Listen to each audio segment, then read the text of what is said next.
Bien, entonces como les decía, antes de empezar con integrales de línea, vamos a hacer una pequeña corrección sobre el concepto de reparametrización. El concepto está bien, la definición que vimos está bien, ¿ok? La corrección viene más por una observación sobre el concepto de difeomorfismo. Bien, entonces bueno, recordemos que nosotros teníamos esta notación, este simbolito alfa, para decir que θ es reparametrización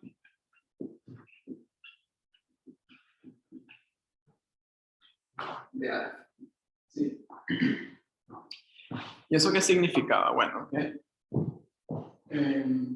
bueno, suponiendo que alfa está definida sobre un intervalo i, beta con otro parámetro definido en otro intervalo j. Entonces, bueno, yo tenía que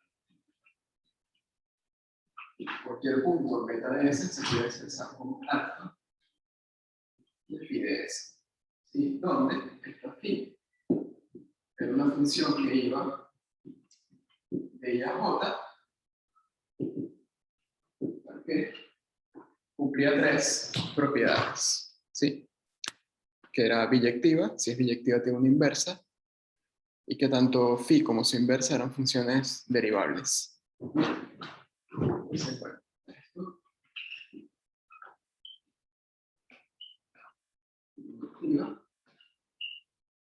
y derivable, y la inversa es que era menos 1, también derivable. Si esas tres cosas pasaban, uno decía que phi era un difeomorfismo de intervalos. ¿Sí? Un concepto que se estudia en profundidad en un área de la matemática llamada geometría diferencial. ¿Okay?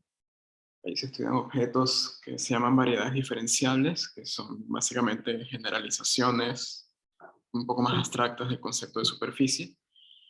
Y los morfismos, los mejores, digamos así, que se pueden encontrar entre ese tipo de objetos son los que se llaman difeomorfismos, ¿sí? Pero bueno, en este caso estamos atendiendo un tipo de difeomorfismo muy particular, que es difeomorfismo de intervalos. Entonces, bueno, ese fue el concepto que vimos, hasta ahí todo bien, ahí no hay ningún problema. ¿Qué es lo que pasa? Que nosotros, o más bien yo, consideré la siguiente posibilidad.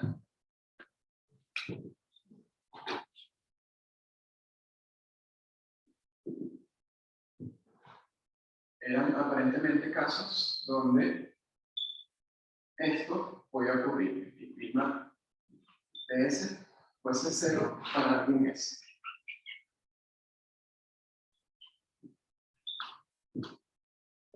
¿Sí? ¿Dónde está mi error? Que eso no puede ocurrir con difeomorfismos. ¿Ok? Entonces les explico por qué no puede. Bueno, primero, sabemos que, bueno, phi tiene su inversa que era menos 1, entonces podemos considerar la siguiente composición. Phi compuesto con pi a la menos 1 de t. Como estas son inversas, esto tiene que dar t. ¿Sí?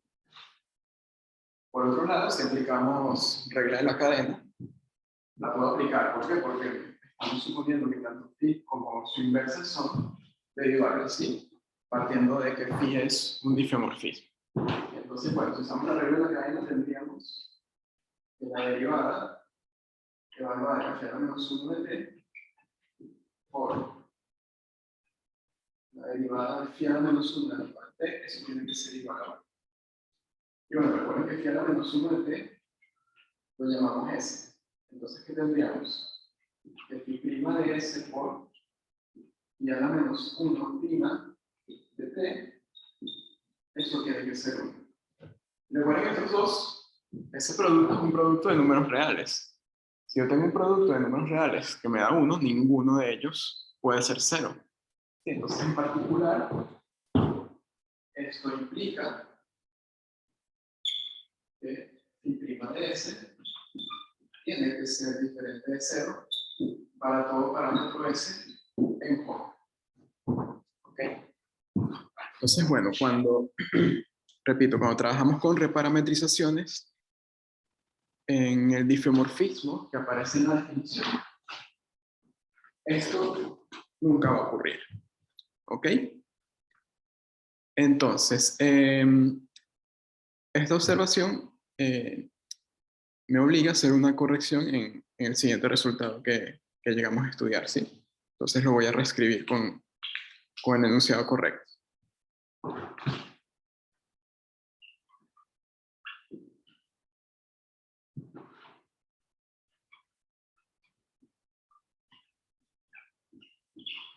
Tomamos una curva.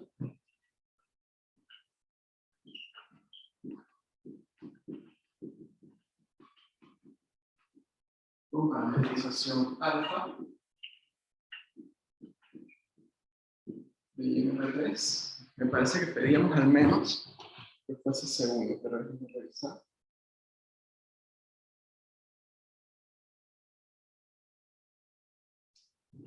Sí, vamos a pedir que sea segundo.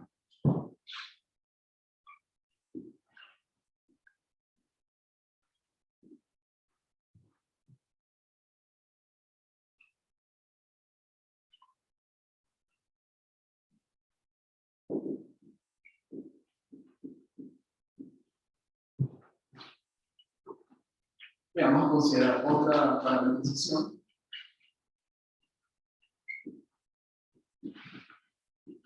También de clase segundo. Entonces,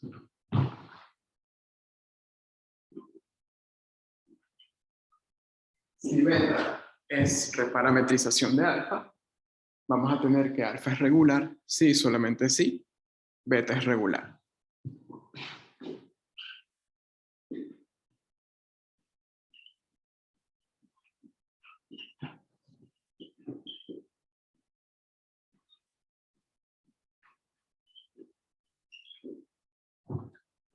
En el enunciado que yo les había dado, yo pedía que la reparametrización fuese creciente o decreciente, ¿sí?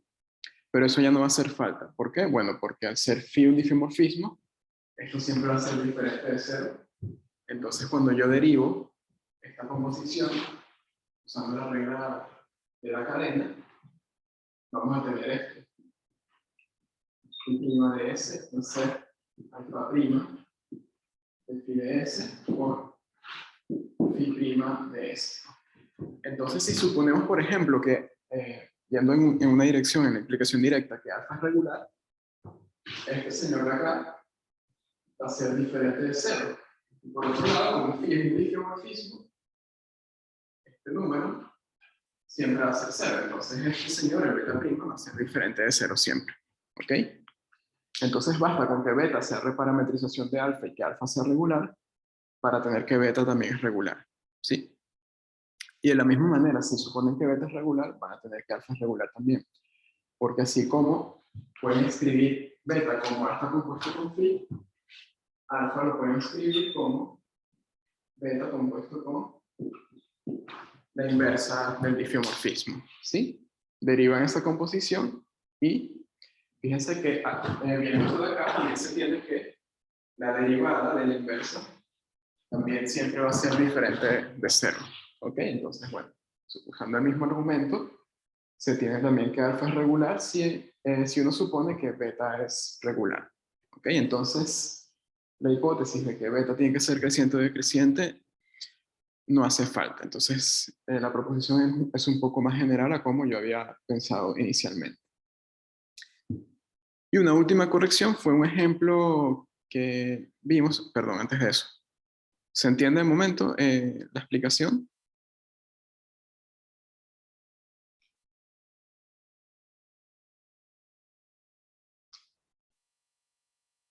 ¿Alguna consulta hasta ahora? Repito, con la definición que les había dado no hay ningún problema. El problema está acá, en este enunciado que hay que corregir. ¿Sí?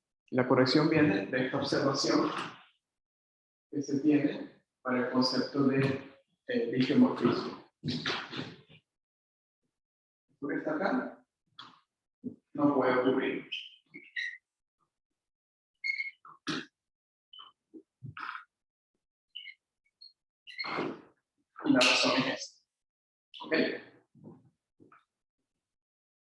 Entonces, bueno, no hay preguntas entonces. Tenemos este enunciado corregido.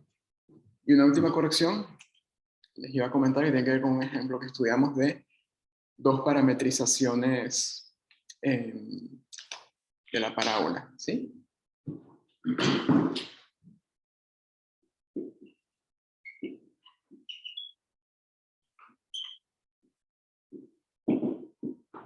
Nosotros hemos considerado esta curva plana, son los x6 y m2, y lo puedo escribir como x al cuadrado, ¿sí? Nosotros para esta curva vimos dos parametrizaciones.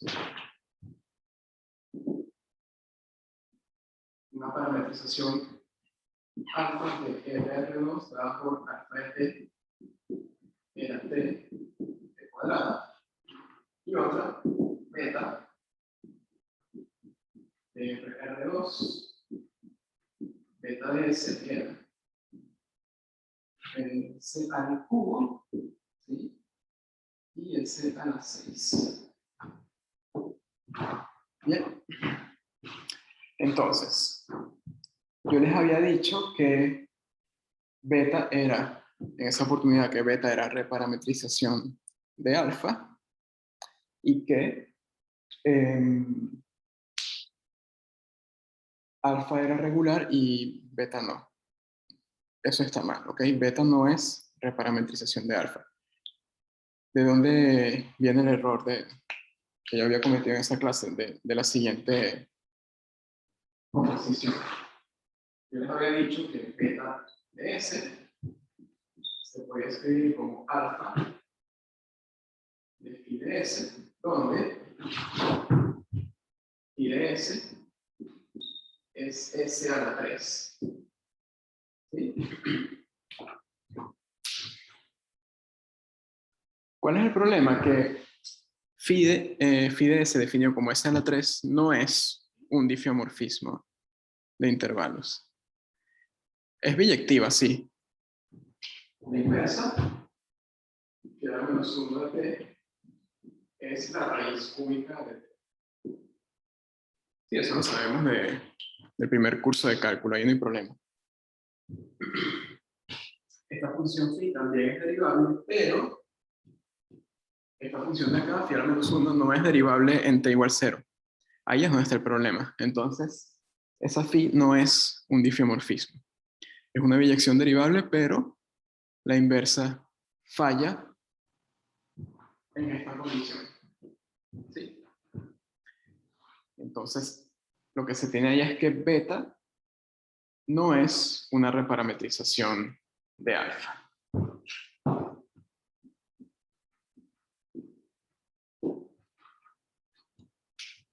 Y bueno, ¿cuál es la moraleja de esto? Que uno puede tener una curva con dos parametrizaciones donde esas parametrizaciones no estén relacionadas, ¿sí? Donde una no sea reparametrización de la otra. Eso puede pasar perfectamente y este es el caso.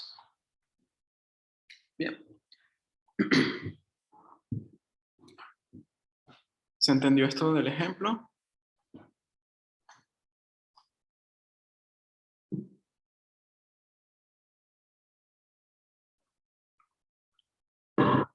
Jerónimo, sí. ¿Los demás? ¿Hay alguna consulta?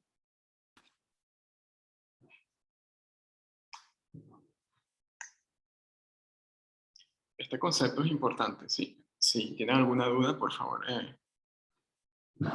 que no les dé ningún tipo de vergüenza en preguntar, ¿ok?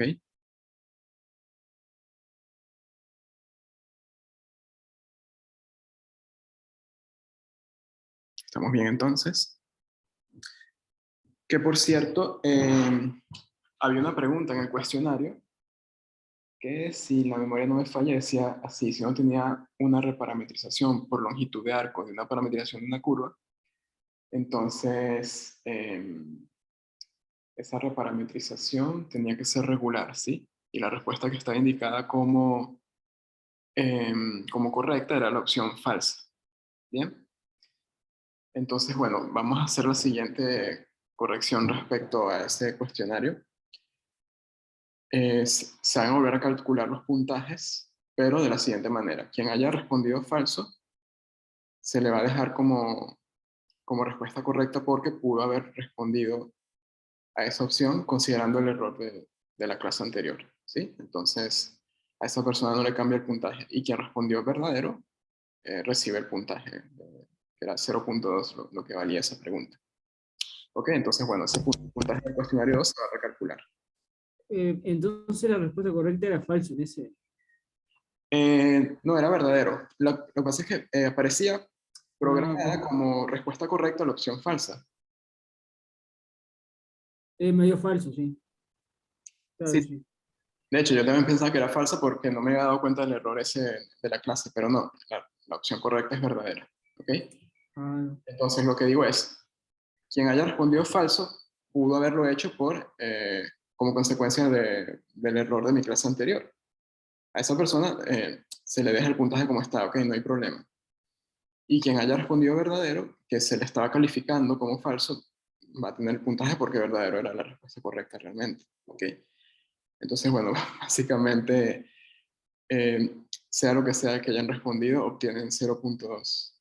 A no ser que alguien no haya respondido a esa, pero teniendo en cuenta que en los cuestionarios no hay penalización por responder incorrectamente, dudo mucho que haya alguna persona que no haya respondido, así sea al azar. Bien, entonces, bueno, el punto es que todo el mundo tendría el puntaje asignado a esa pregunta.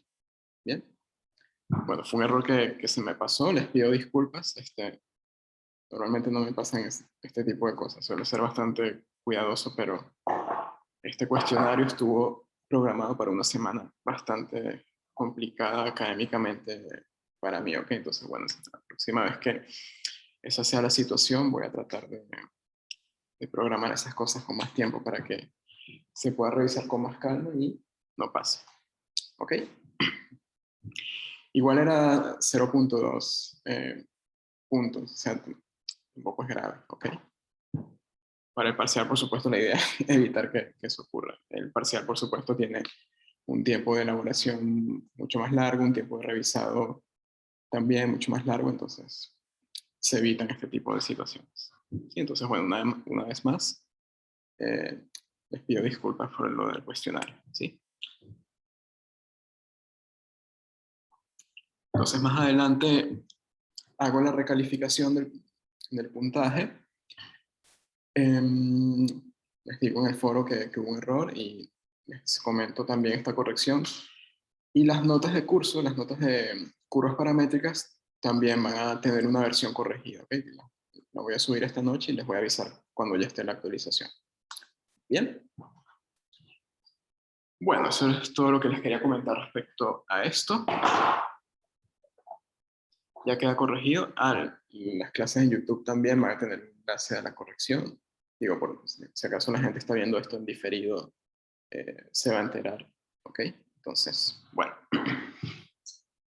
Bien, entonces, si hay preguntas acá, voy a borrar y empezamos con el tema nuevo de integrales de líneas. ¿Sí?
Muy bien, integrales de línea. Bien. Yo les había comentado al principio de todo el curso que uno de los objetivos generales que se consideraban en cálculo vectorial era generalizar los conceptos de integración que ya sabíamos, ¿sí? Es decir, vamos a generalizar tanto las integrales definidas que se estudiaron en cálculo de una variable, como las integrales múltiples que se estudiaron en el curso anterior, cálculo diferencial integral en varias variables. ¿Sí? Integrales de línea corresponde a la primera generalización, a generalizar la integral de Riemann. Entonces, a lo largo de las siguientes clases vamos a estar estudiando este símbolo.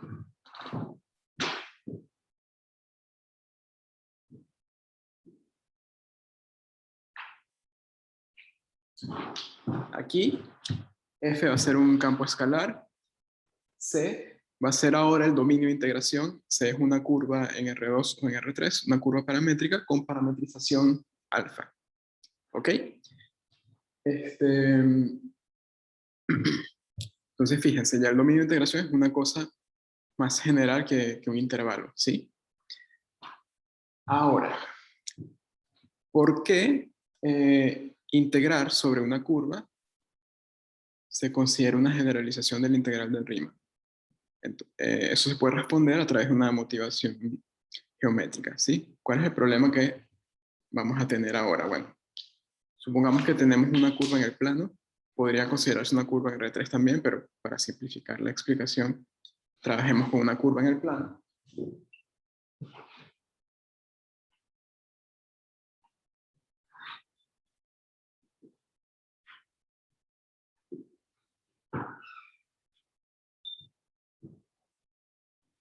Y vamos a suponer que es una curva acotada con punto inicial y punto final.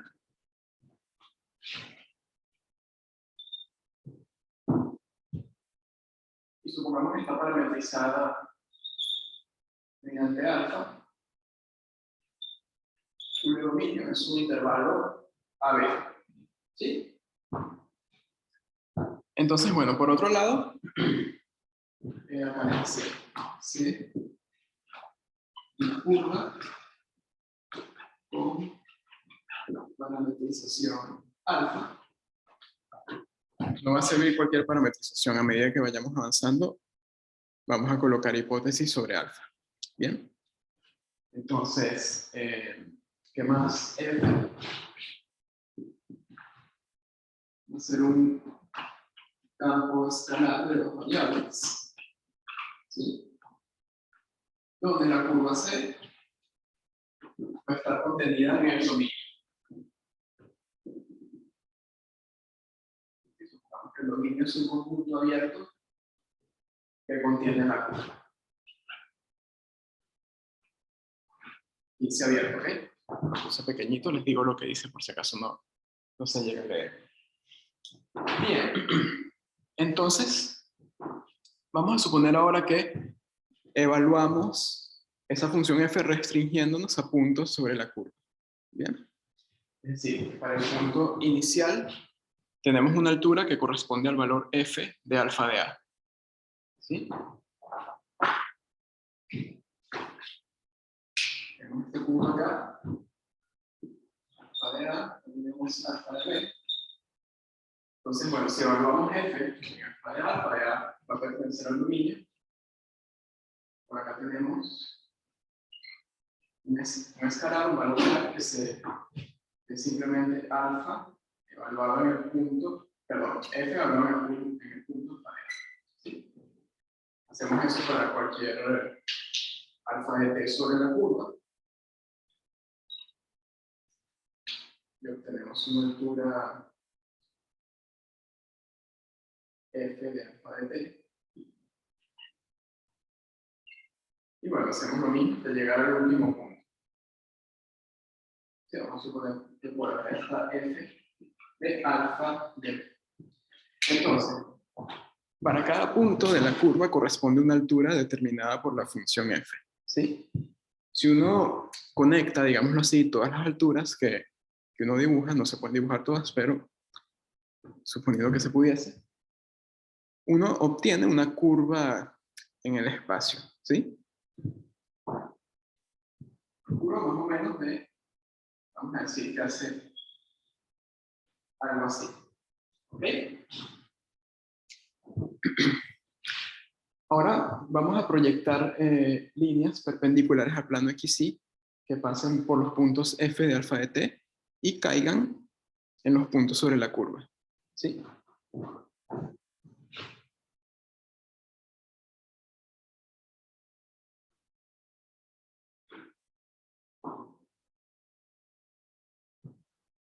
Y bueno, hagan ese proceso con todas las alturas F alfa de t. Y el dibujo que les va a quedar es una especie de franja, ¿sí? Por ejemplo, es como si tuviesen una hoja, ustedes doblaran la base de la hoja según la curva C, a la base le dan la forma de la curva C, digamos algo así, ¿ok? Y bueno, toda la hoja también se deforma, entonces la hoja doblada resultante sería digámoslo así, la franja que estamos dibujando allí, ¿ok? Entonces, ¿cuál es el problema geométrico que motiva la integral de línea? Calcular el área de esa franja. ¿Sí?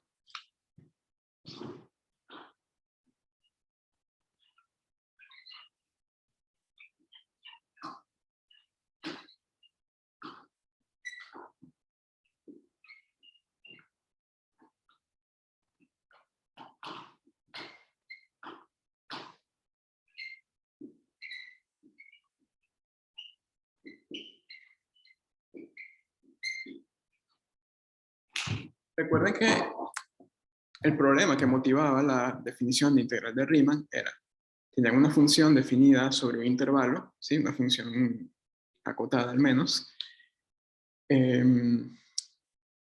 tomaban una partición de ese intervalo y el área comprendida entre la gráfica de la función y el intervalo se podía aproximar mediante áreas rectangulares. Luego se tomaba un límite y el resultado de ese límite, asumiendo que la función fuese integrable, por ejemplo, cuando la función era continua, resultaba en un número que se le conoce como la integral de Riemann, ¿sí?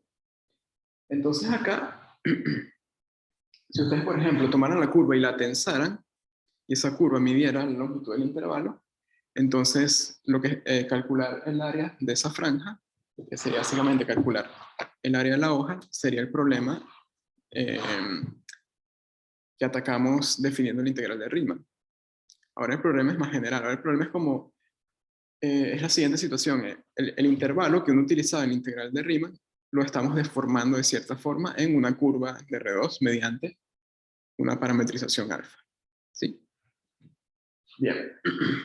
Entonces, ¿cómo podemos calcular el área de esa franja que está allí dibujada? Bueno, podemos usar la misma estrategia que usábamos en integrales de Riemann, ¿sí? Dividir el área en franjas rectangulares y aproximar el área mediante la suma de todas esas franjas rectangulares y luego tomar un límite. Bien, entonces, ¿qué hay que hacer en este caso? Bueno, no tomamos una partición.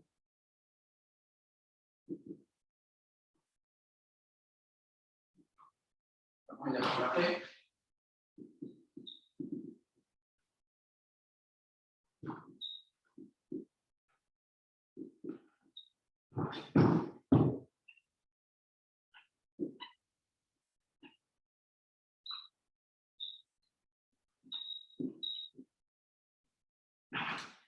Y bueno, para no sobrecargar el dibujo que está allí,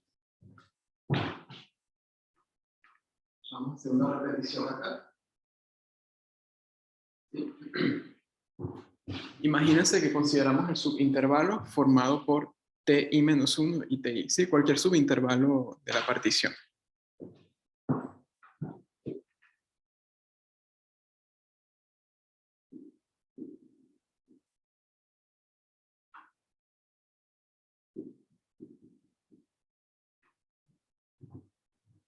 ¿Ok? Entonces, bueno, este punto sobre la partición de la curva tiene una altura f alfa de i-1 y este de acá tiene una altura f de alfa TI. ¿Sí? ¿Y cómo yo puedo aproximar el área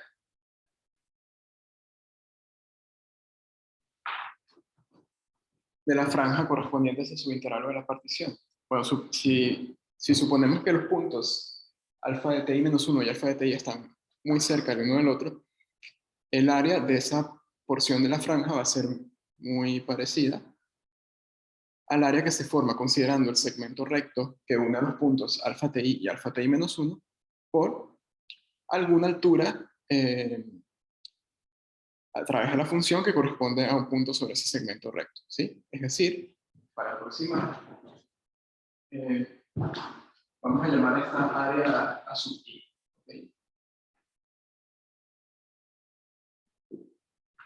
Para aproximar el área sub i, consideramos segmento que tiene medida norma de alfa TI menos alfa TI menos 1. Sí, recuerden que esta resta de vectores me da un vector que va de acá a acá. Entonces, la norma de ese vector sería la longitud de este segmento. Y por otro lado, tomamos algún punto acá y consideramos una altura a través de la función x. ¿Sí? Es decir, vamos a tener que el área de esta porción de franja va a estar aproximada por un área rectangular dada por base por altura. La base sería esto. Alfa de TI menos alfa de TI menos 1 por F de alfa de C sub I. ¿Sí? Donde C sub I es simplemente algún escalar que pertenece al intervalo abierto TI menos 1, TI. ¿Sí?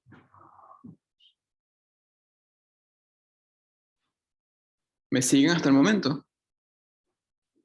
Queremos aproximar el área de la, vamos a llamar el área de todo esto como A, ¿sí? Queremos calcular lo que vale esa área, es el área de una franja curva, ¿sí? La base de la franja es la curva paramétrica. Entonces, ¿qué hacemos? Bueno, uno toma esa franja, la corta en varios trozos mediante una partición del intervalo AB. Esa partición del intervalo AB genera una partición sobre la curva, ¿sí? Entonces, en cada subintervalo de la partición corresponde a un pedacito de franja. El área de ese pedacito lo podemos aproximar mediante un área rectangular dada por esta expresión que está acá. ¿Sí? ¿Me siguen?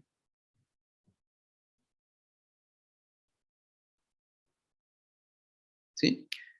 Además, otra cosa, recuerden cuando estábamos calculando la longitud de una curva mediante una integral también, esta expresión que está acá la llegamos a ver, ¿sí? Y por el teorema de valor medio para campos vectoriales, esa norma se puede acotar. Sí, recuerden que el valor medio teníamos que alfa de TI menos alfa de TI menos 1 va a ser menor o igual a la norma de alfa prima de I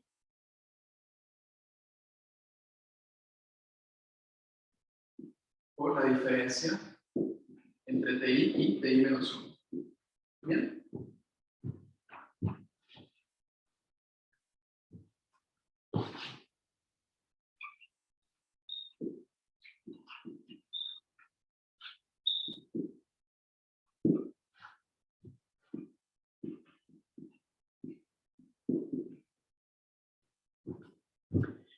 Y bueno, para simplificar un poco la aproximación, Este DI, perdón, este CI que lo habíamos escogido acá arbitrariamente para aproximar, vamos a colocar mejor el DI, cuya existencia me lo garantiza el teorema del valor medio. ¿Sí? Es simplemente para que en lugar de estar trabajando con CI y DI, trabajemos con un solo punto, que es el DI. ¿Ok? Entonces, ¿qué tenemos?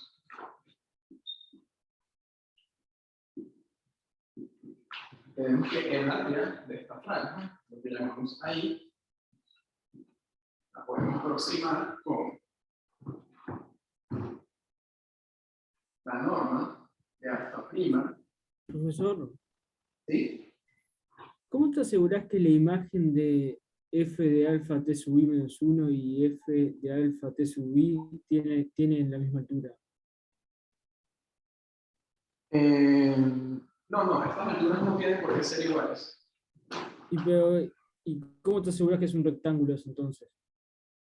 Ok.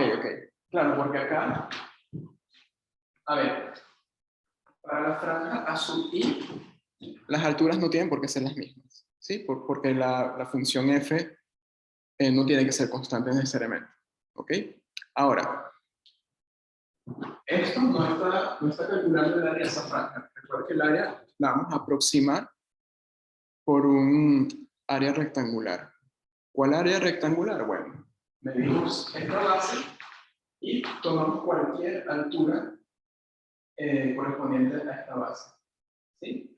Entonces, bueno, acá elegimos este de ahí en el intervalo y lo que hacemos es evaluar. Supongamos que, por ejemplo, el de I corresponde al punto alfa de I por acá. Entonces, simplemente consideramos la altura correspondiente a ese alfa de I. ¿Ok? En principio no importa tanto cuál altura consideres, si es la altura correspondiente a este punto o a este otro punto, porque estás haciendo una aproximación mediante un área rectangular. ¿Sí? Ah, claro, eso para cada partición. Sí, es como... Para cada intervalo de la partición, digo, claro. exactamente. Entonces, Ah, está esta área ahí y la estamos aproximando con un área azul, que es un área rectangular.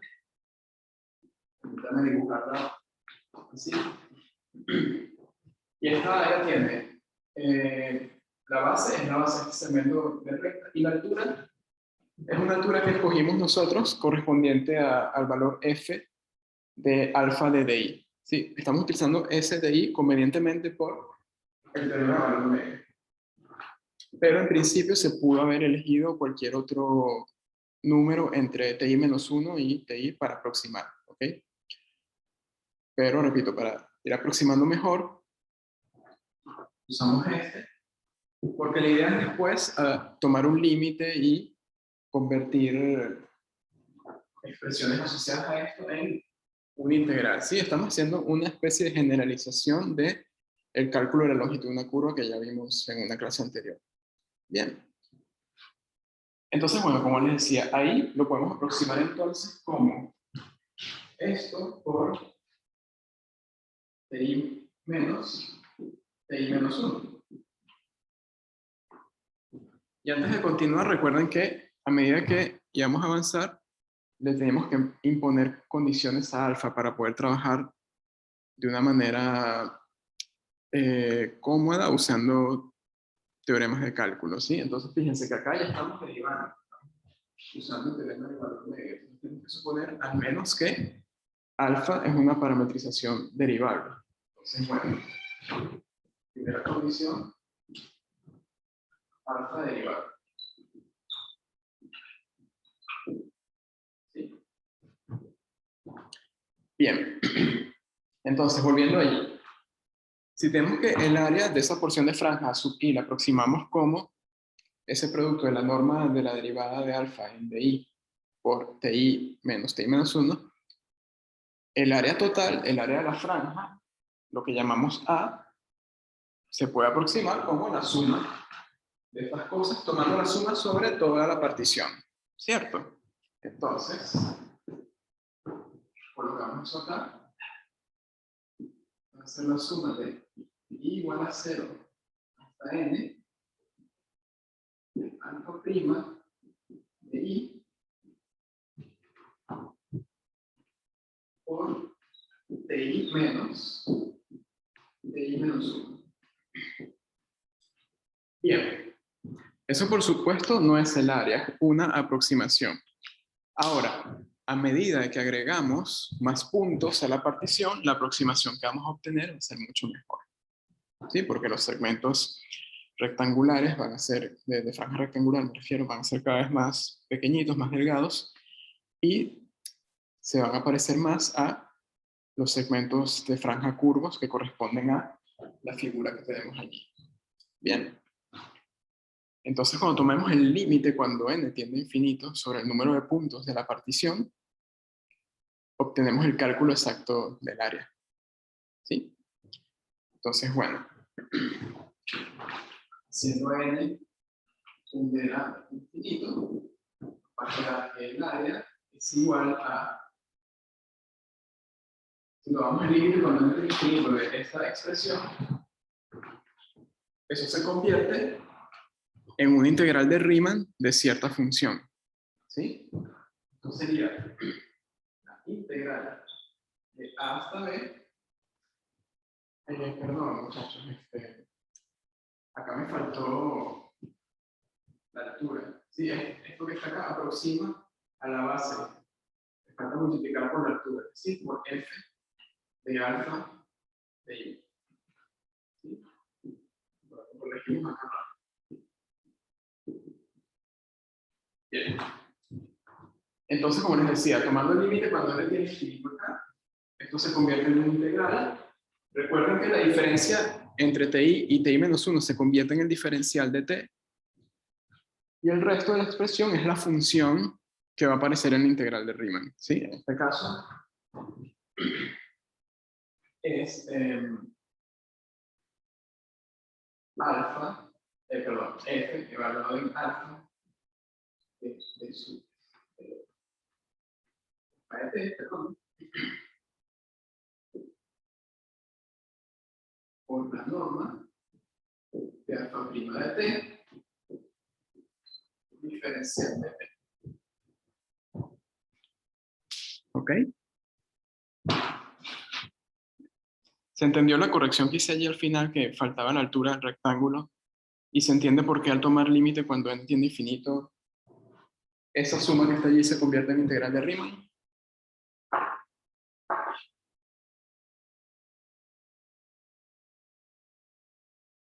¿Sí? ¿Vamos bien hasta ahora?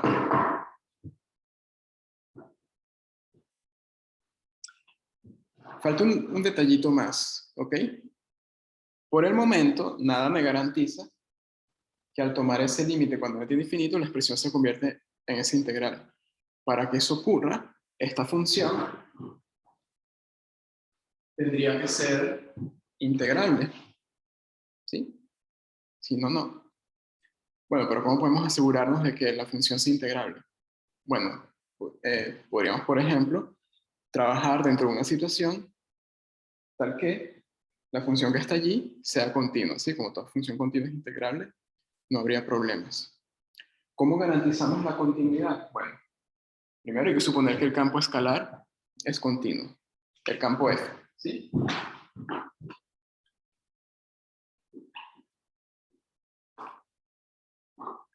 Segundo, queremos que alfa compuesto con F sea continuo también. Bueno, entonces la parametrización alfa tiene que ser una parametrización continua. ¿Sí? Pero además, necesitamos que la norma de alfa prima de t sea también una función continua. Y nos bastaría con que alfa prima fuese continuo. ¿Sí? ¿Y cómo garantizamos que la derivada de la parametrización resulte en una función continua? Suponiendo que es de clase C1.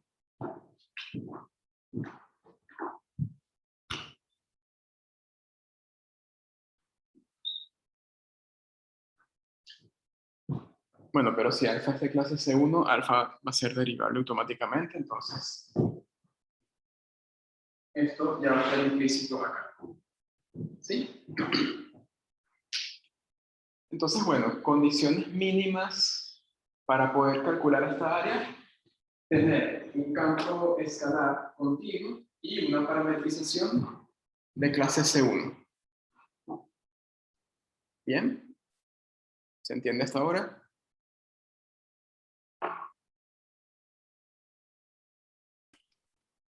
Tengo una pregunta. Adelante. ¿Por qué es que se te va el T sub I menos 1 cuando integras? Porque cuando, asumiendo que es integrable, ¿sí? Cuando tomamos el límite, cuando el número de puntos de la partición tiende a infinito, esa suma que está allí es una suma de Riemann, ¿sí? De esta función. Recuerda que en las sumas de Riemann, la diferencia entre los t's, es decir, las longitudes de los subintervalos de la partición, se convierten en los diferenciales. ¿Sí? Bien, entonces les decía, necesitamos campo escalar continuo, curva de clase C1, pero hay un detalle más, que este es el que es más fácil que se nos escape. Entonces lo quería dejar para el final. ¿Qué pasa, por ejemplo, si estamos trabajando con una parametrización que hace esto?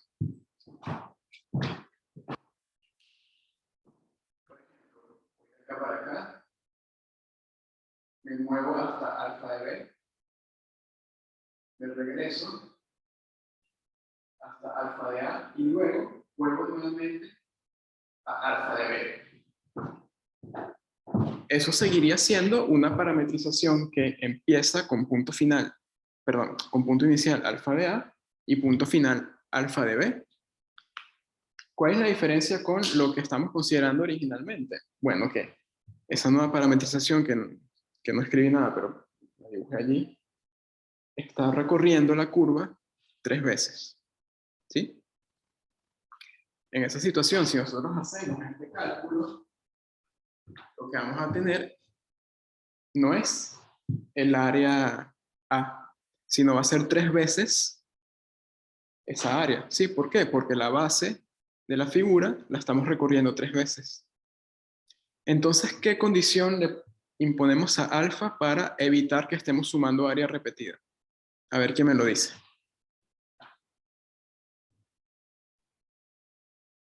¿Que sea inyectiva? Correcto, alfa tiene que ser inyectiva, ¿sí? Es decir, C, la curva C tiene que ser una curva simple, lo que conocíamos como curva simple, ¿ok? Entonces, las condiciones sobre alfa van a ser que sea de clase C1 y que sea inyectiva.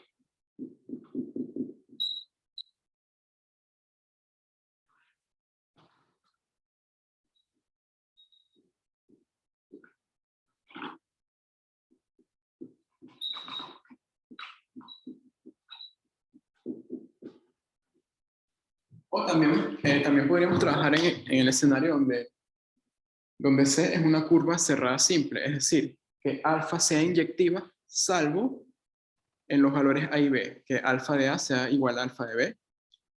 Allí sí valen lo mismo, pero en el resto del intervalo, todos los puntos van a corresponder de manera diferente para parámetros diferentes, ¿sí?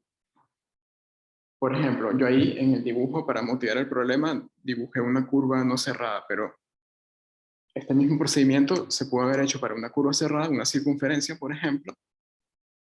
Digamos que el A es 0 y el B es 2pi. Entonces, bueno, el cálculo del área sería una especie de área cilíndrica, ¿ok? Entonces allí requeriríamos inyectividad en el intervalo abierto de 0 a 2pi. Y bueno, para alfa de 0 y alfa de 2pi, allí sí el punto va a ser el mismo, pero únicamente allí. De resto, tenemos inyectividad. ¿Ok? Entonces, bueno, puede ser una curva simple o una curva cerrada simple, con parametrización de clase S1. Con esas condiciones a la mano, entonces, tomamos este límite y la integral definida resultante me da un cálculo de el área de esa región curva, de esa especie de hoja. Es como si tomaran una hoja de papel, doblaran un borde según la parametrización alfa y les pidieran calcular el área resultante. ¿Ok? Ya hablando un poco más en términos físicos, si esa lámina fuese de papel, bueno, simplemente lo que hace es tensarla y calcula un área rectangular. Es como que más sencillo, pero podría ser una lámina de metal muy duro o vidrio, por decir algo. Entonces, bueno, ya el problema se complica. Ese material no lo puedes deformar a menos que lo sometas a ciertos procesos, como por ejemplo calentarlo, ¿sí? En el caso del vidrio. Pero bueno, al hacer eso también podríamos alterar el área original de la figura, ¿sí? Entonces, bueno, afortunadamente tenemos conceptos más abstractos que pueden resolver esa situación. Bueno, esto sería básicamente la motivación para integrales de línea. Vamos a resumir esto en una definición, ¿sí? Vamos a hacer observaciones en el campo de la física, un ejemplo, les menciono las propiedades y con eso cerramos hoy. Son propiedades muy simples, son generalizaciones de las propiedades que ya conocían para la integral de Riemann, entonces todo les va a parecer muy natural. ¿Ok? Bueno, vamos a ver acá.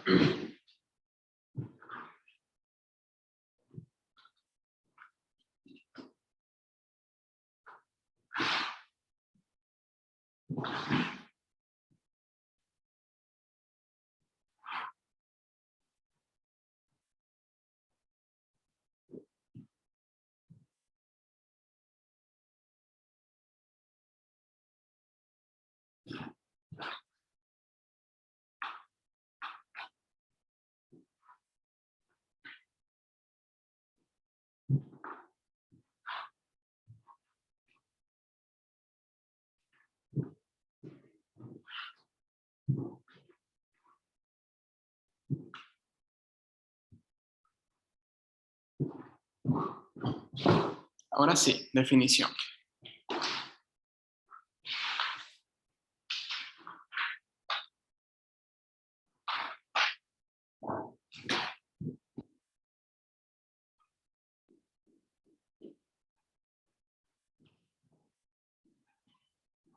F.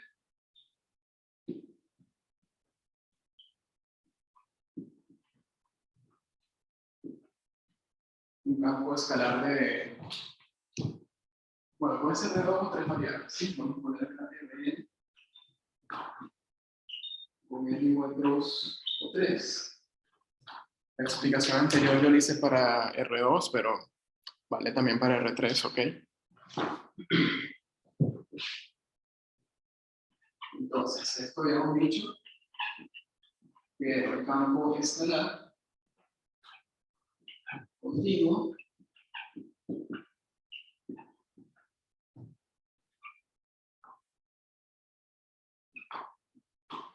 como un conjunto abierto. ¿Sí?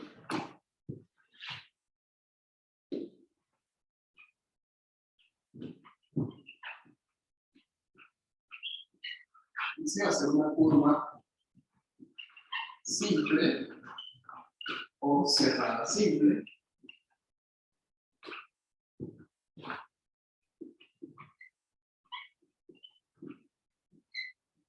con parametrización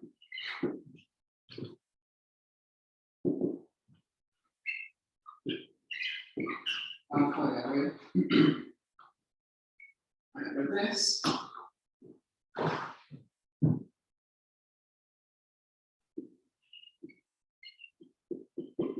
inyectiva en la B o en el intervalo semiabierto AB, sí, dependiendo si la curva es simple o cerrada simple. Y además de clase C1. ¿Sí? Entonces, se define la integral de línea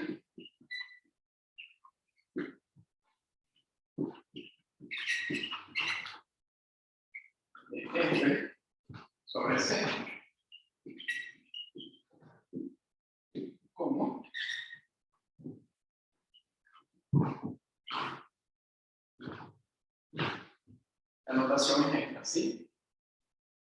símbolo integral, el subíndice es C, acá ponemos F, y en el diferencial ponemos diferencial de alfa, y esto no es otra cosa que la integral definida de A hasta B,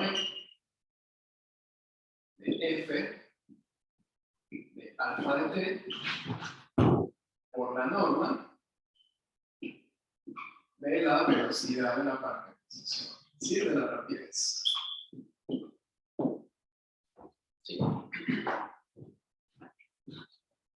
Eso es todo, ¿sí? Un concepto bastante sencillo.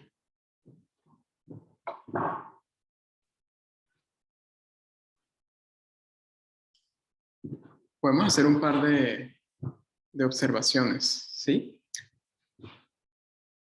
La primera es que eso efectivamente es una generalización del integral de Riemann. ¿Y por qué? Bueno, fíjense que se construye como integral de Riemann y el proceso para el cálculo del área de esa franja de la figura que vimos se hizo también mediante particiones y sumas de Riemann. Y otra cosa, vamos a notar lo siguiente, ¿sí? Que es parte de las observaciones de ese concepto.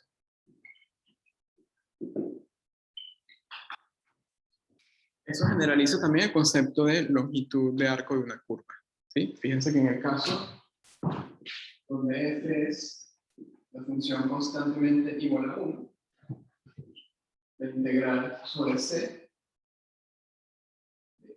de f diferencial de alfa es la longitud de c.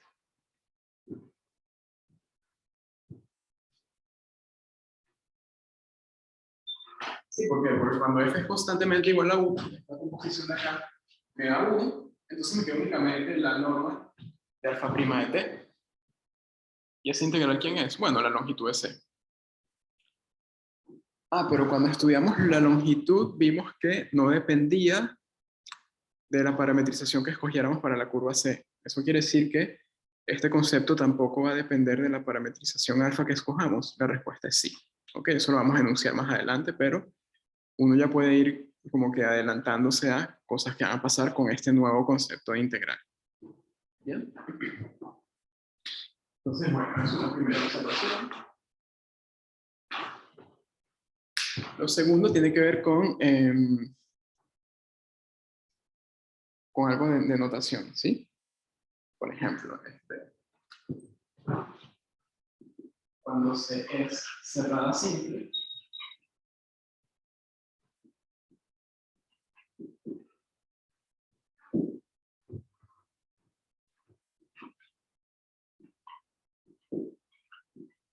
hacemos un ligero cambio en la notación, ¿sí?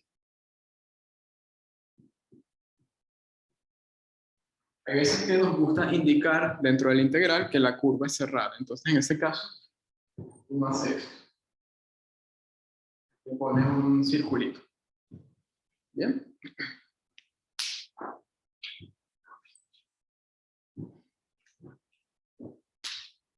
Y esa notación es muy común cuando uno estudia, por ejemplo, teorema de Green, que eso lo vamos a ver más adelante, ¿sí? Pero digo, si se llegan a topar con esa notación, que no les parezca tan extraña. Otra tercera observación que tiene que ver también con notaciones. No, perdón. Les iba a comentar una notación, pero es de otro tipo de integral de línea que la vamos a ver en la primera clase después del parcial. Sí, perdón, olvídense de eso. ¿Qué les iba a decir? Cuestiones relacionadas a la física de este concepto, ¿sí? Seguramente han estudiado el concepto de densidad. Imagínense que tienen una partícula P con masa m. Entonces, ustedes saben que la densidad de P la pueden calcular como la masa de la partícula o del objeto sobre el volumen que ocupa, ¿sí? O también puede ocurrir que ustedes conozcan la densidad de la partícula y el volumen que ocupa y con eso pueden calcular la masa.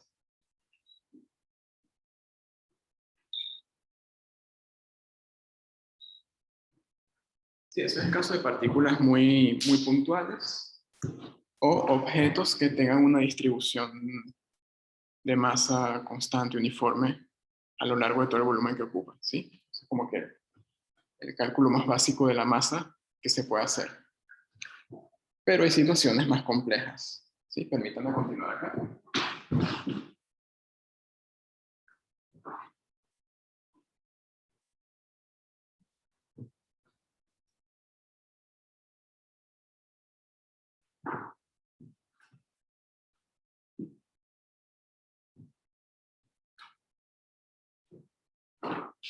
Sí, normalmente las cosas que uno encuentra en la naturaleza suelen ser más complicadas que una simple partícula. Lo que pasa es que uno empieza estudiando fenómenos físicos desde situaciones muy simples y poco a poco va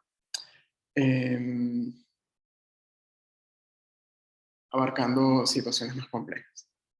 Sí, una primera generalización de eso es considerar sistemas de partículas. Sí, por ejemplo, tenemos un número definido de partículas. Vamos a llamar este sistema de partículas S. Cada partícula tiene una densidad de sub i y ocupa un volumen de sub i. Entonces uno puede calcular la densidad del sistema, la densidad no, la masa de ese sistema de partículas, simplemente sumando las masas puntuales.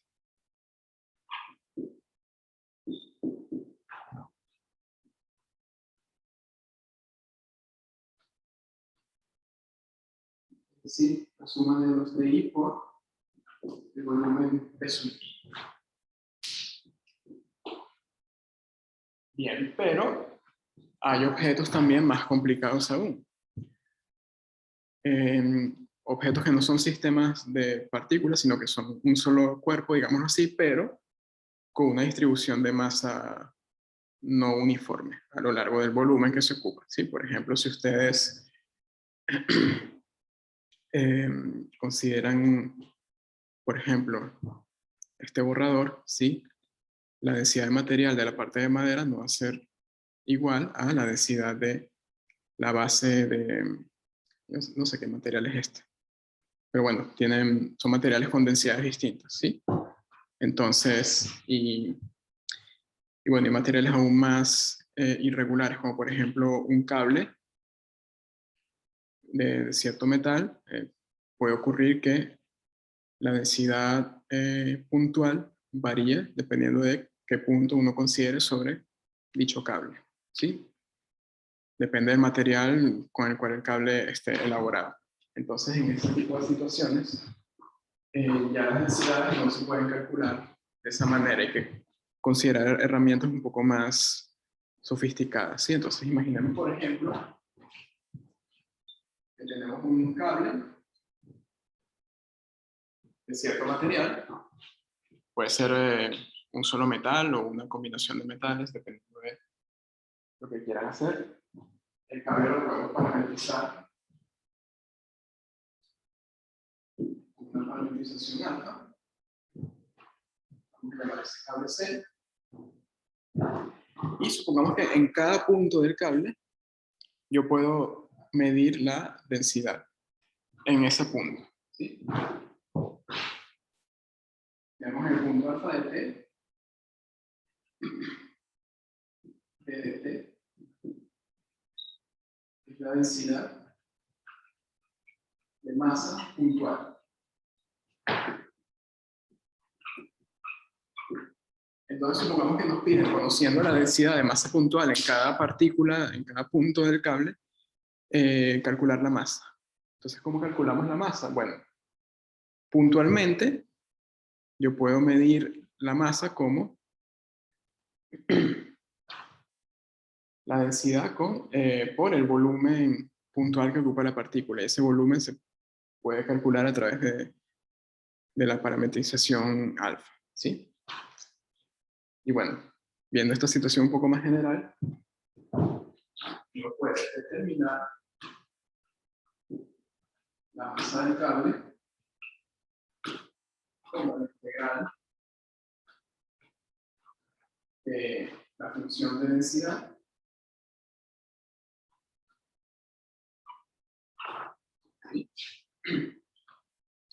de la línea sobre la curva C con la parametrización alfa. ¿Ok? Recuerden que una integral es una generalización, digámoslo así, no discreta del concepto de suma. Entonces, bueno, acá simplemente estamos sumando masas puntuales, pero como es una suma, entre comillas, ¿no? Una suma infinita y no discreta, no numerable, entonces sumar todo eso es, en términos más formales, calcular una integral. ¿Sí? Seguramente eso ya lo han visto en un primer curso de física, o capaz se lo mencionaron, no sé, hasta... o capaz en un segundo curso que ya puedan manejar el concepto de integral de línea, pero seguramente han visto algo en ese estilo, ¿sí? Y fíjense una cosa, otra razón intuitiva por la cual uno puede inferir que el concepto de integral de línea no depende de la parametrización que uno escoja, es que, bueno, si uno hace el cálculo de masa a través de una función de densidad, la masa del cable va a ser independiente de la parametrización, tiene que ser independiente de la parametrización, porque, por ejemplo, si yo recorro el cable a una velocidad alfa o al doble de velocidad de la parametrización beta, no importa qué velocidad yo me mueva a lo largo del cable, el cálculo de la masa tiene que ser invariante. La masa no va a cambiar respecto a la velocidad con la cual recorro el cable cuya masa estoy calculando. ¿Bien? Entonces, bueno, una observación. Y otra observación tiene que ver con un concepto que se llama promedio.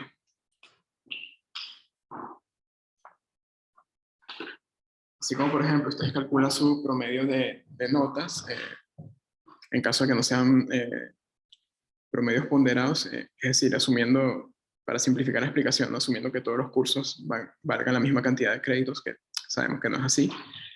Ustedes toman todas las notas obtenidas, las suman y las dividen entre el número de notas, ¿sí? Hay un concepto también asociado a promedios, pero referentes a la integral de línea. Se los coloco también para que lo tengan.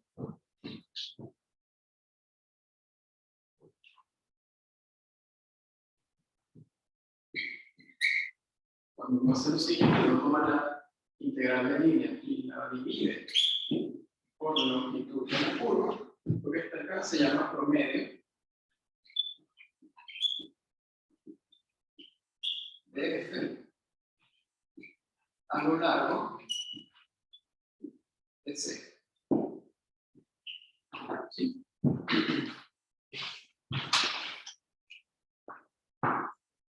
Entonces, eso también tiene sus aplicaciones en física, así como hicimos con la densidad. También podemos usar eso que está allí como, para, por ejemplo, calcular la temperatura promedio de un cuerpo más complejo que un sistema de partículas, por ejemplo. Entonces, me comentaron eso también.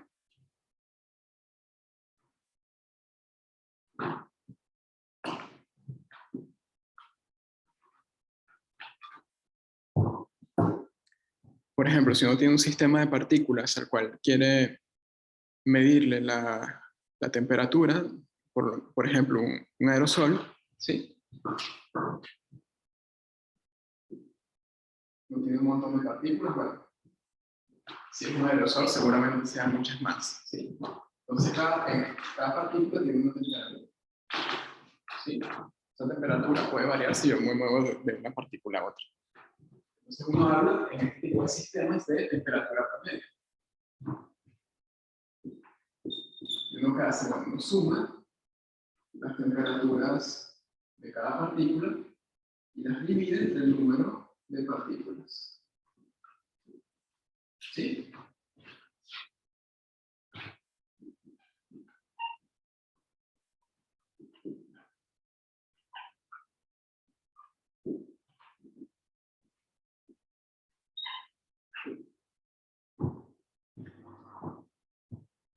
Pero, como les decía, pueden haber otro tipo de cuerpos. Volvemos al ejemplo del cable. Y me pueden preguntar cuánto mide la temperatura promedio del cable, ¿sí? Supongamos que yo puedo, mediante mi instrumento de medición, medir la temperatura en un instante t. Ese instante t corresponde al punto alfa de t. Si yo quiero promediar la temperatura de todo el cable, bueno, en ese caso, hago la integral de línea sobre c de la función de temperatura.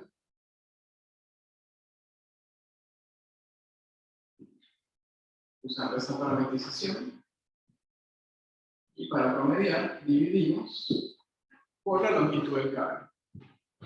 Esto es la temperatura promedio del cable.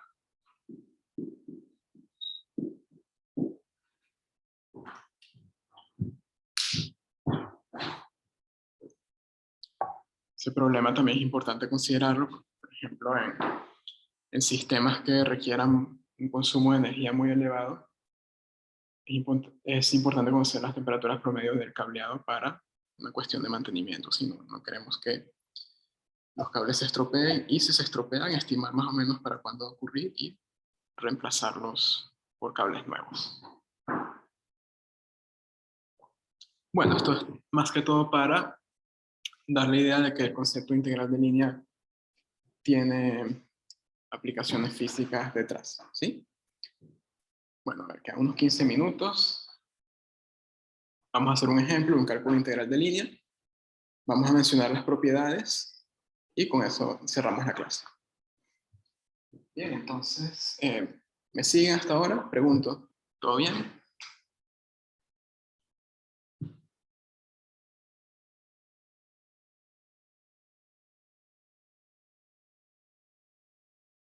¿Sí? Bueno, si no hay preguntas, vamos a hacer un ejemplito.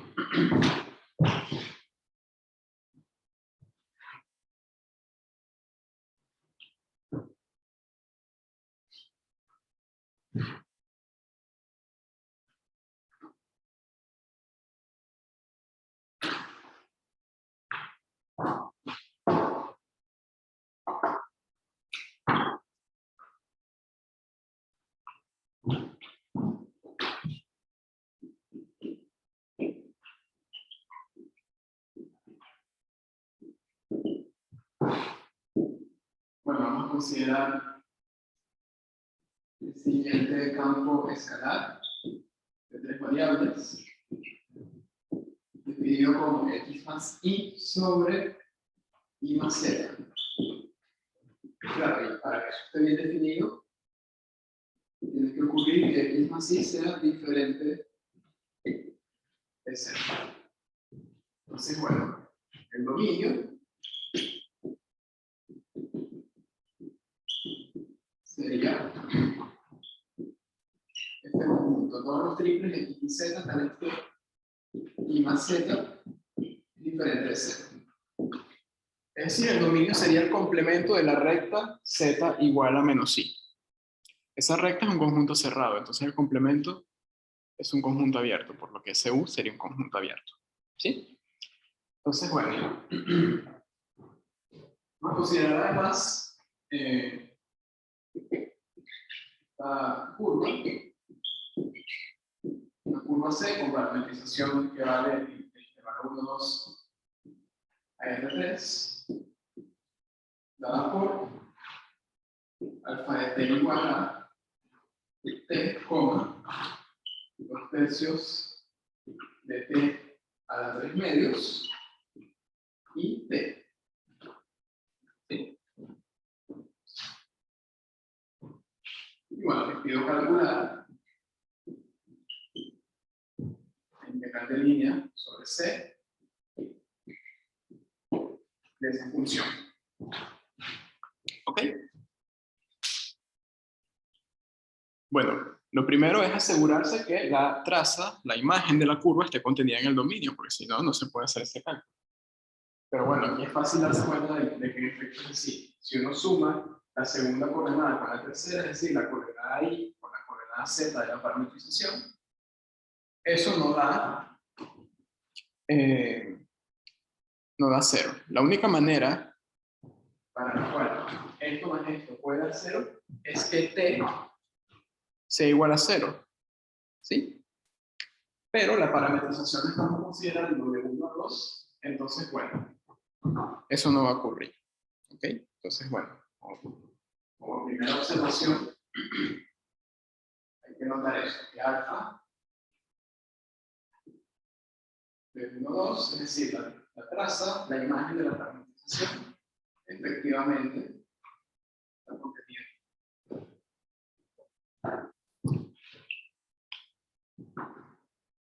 Bueno, ¿qué más? El campo F obviamente es continuo porque estamos considerando X y Z, para los cuales esto es diferente de 0 sobre S abierto 1. La función es claramente una función continua por ser cociente de funciones continuas. ¿Sí? Este va a ser continuo.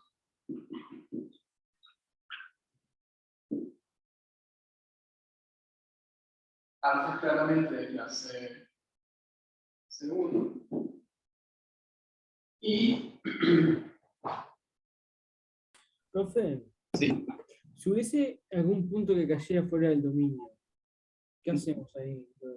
No, en ese caso no podrías calcular la integral del INE, porque si Entonces, un punto de la curva fuera del dominio, no puedes, recuerda que acá para hacer este cálculo tienes que poder hacer la composición de alfa con perdón, de la F con la parametrización alfa. Pero si algún alfa de t te cae afuera del dominio de F, la composición no la podrías hacer. ¿y si justo está en el borde del intervalo? ¿Cómo en el borde del intervalo? Claro, por ejemplo en el punto 2.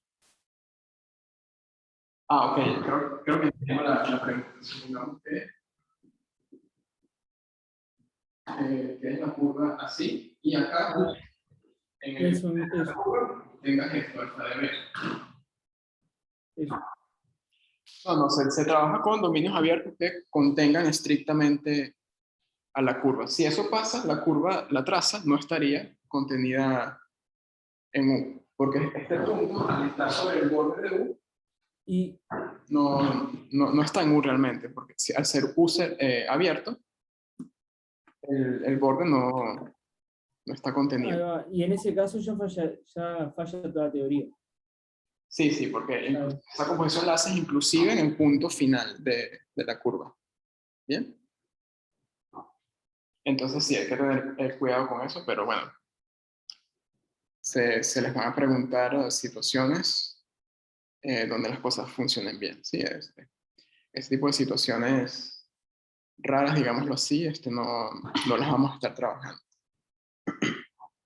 Porque al no haber una buena definición acá de la función, uno podría empezar a abarcar situaciones un poco más generales, como por ejemplo una especie de integral de línea impropia, por así decirlo.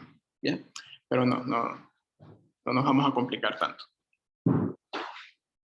Bien, les decía, que alfa es C1, bueno, ¿por qué? Porque las tres componentes son funciones C1, ¿sí? Todas tienen derivada continua. ¿Ok? Entonces tenemos que alfa es C1 y, bueno, se puede probar inyectividad también. ¿Sí? Cada una de las componentes es inyectiva. Entonces, funciona. Entonces, bueno, simplemente resta hacer el cálculo de la integral. ¿Bien?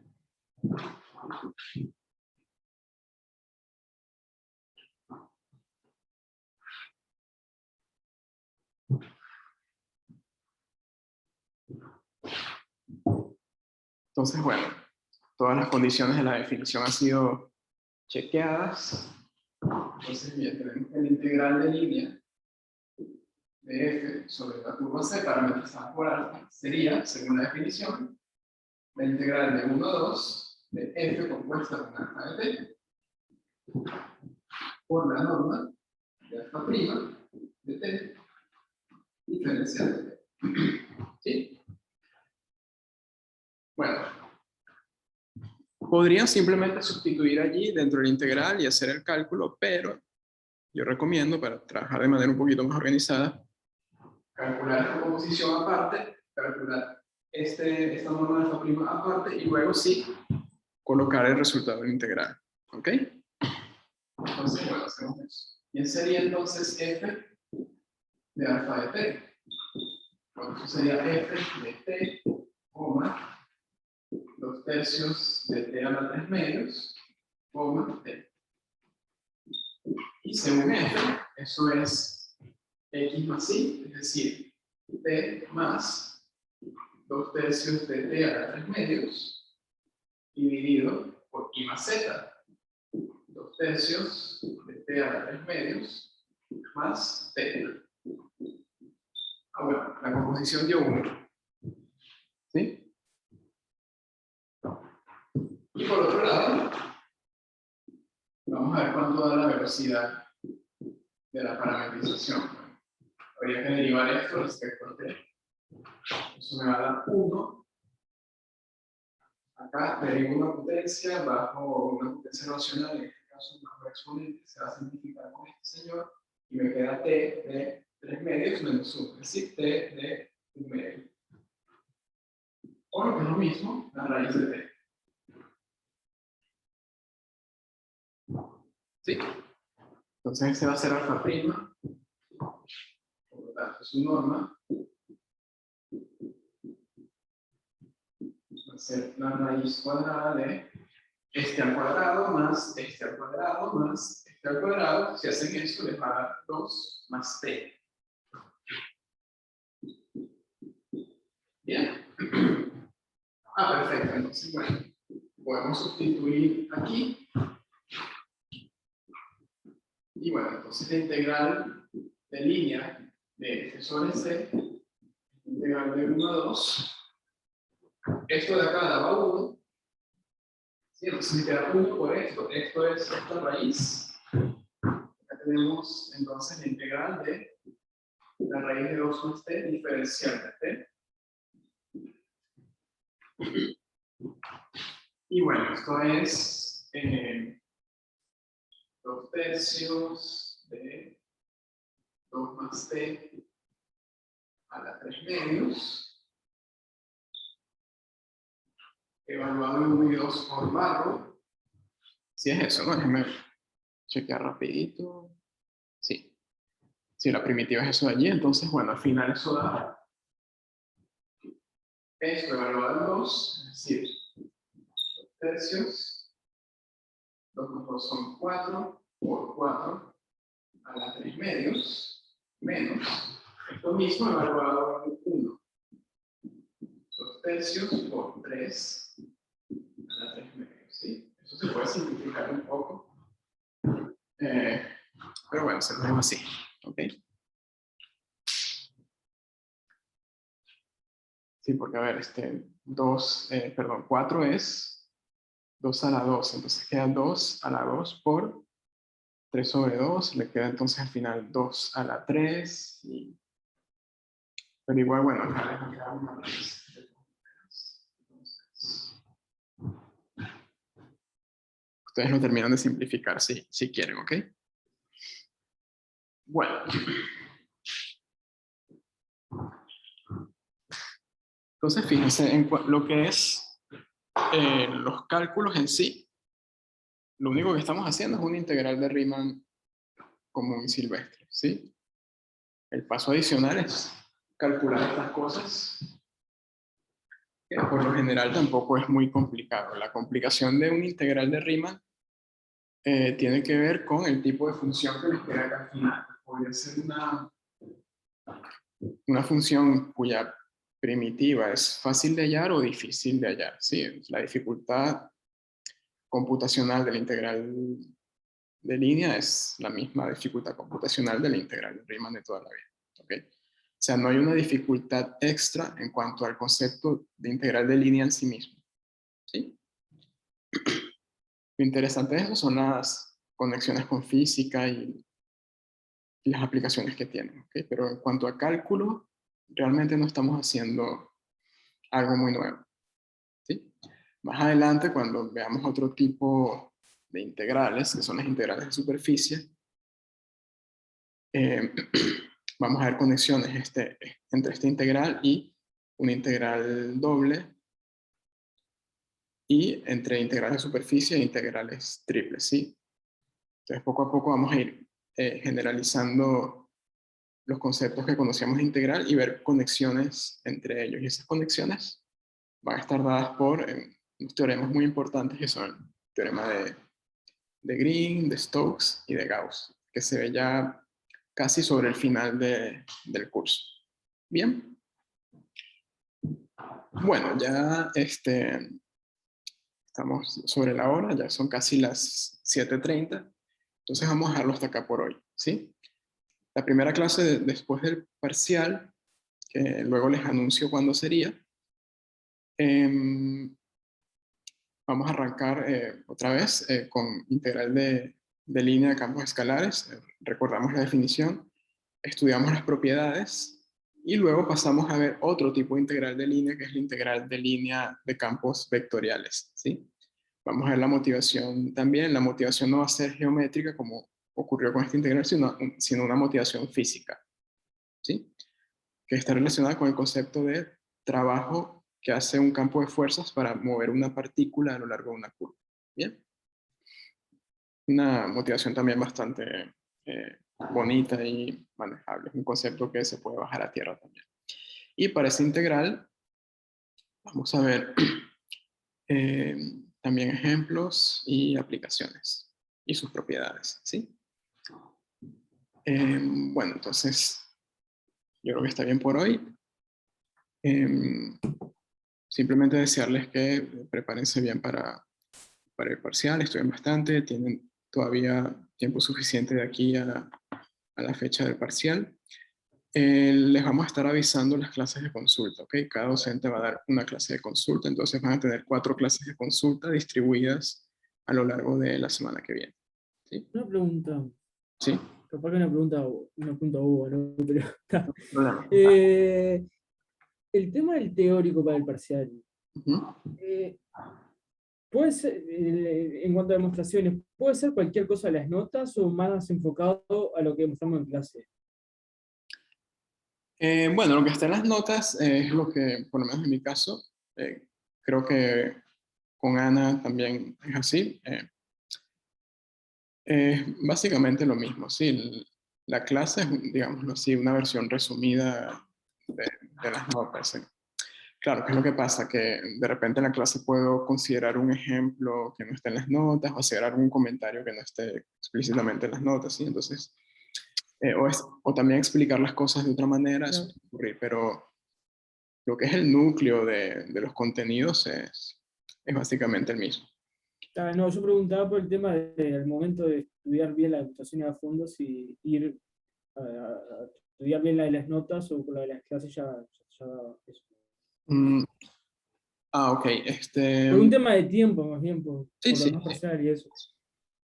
sí, ya es un tema de que tienes que hacer un estudio rápido, depende de cómo asimiles más rápido, si viendo un video o leyendo. Hay gente que le sirve métodos diferentes.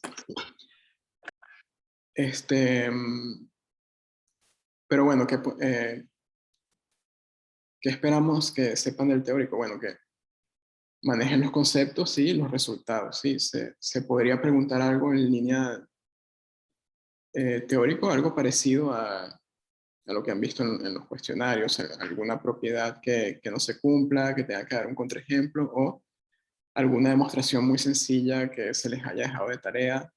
Sí, eso podría ser perfectamente una pregunta de teórico. Y de cálculo, bueno, básicamente lo que hayan visto en los prácticos, sino el nivel del parcial no se va a salir de lo que se les haya dado en clases. ¿Ok? No es solamente saber hacer cuentas, sino saber interpretar los resultados que obtengan a partir de las cuentas. Y bueno, en los prácticos hay preguntas en esa dirección y también en los parciales de semestres anteriores. ¿Ok? Entonces, el nivel no se va a salir de eso. ¿Bien? Muy bien, gracias, nos vemos. Bueno, jóvenes, gracias por venir. Yo me voy despidiendo. Cualquier consulta que tengan, estoy a la orden, ¿ok? Bueno, hasta luego.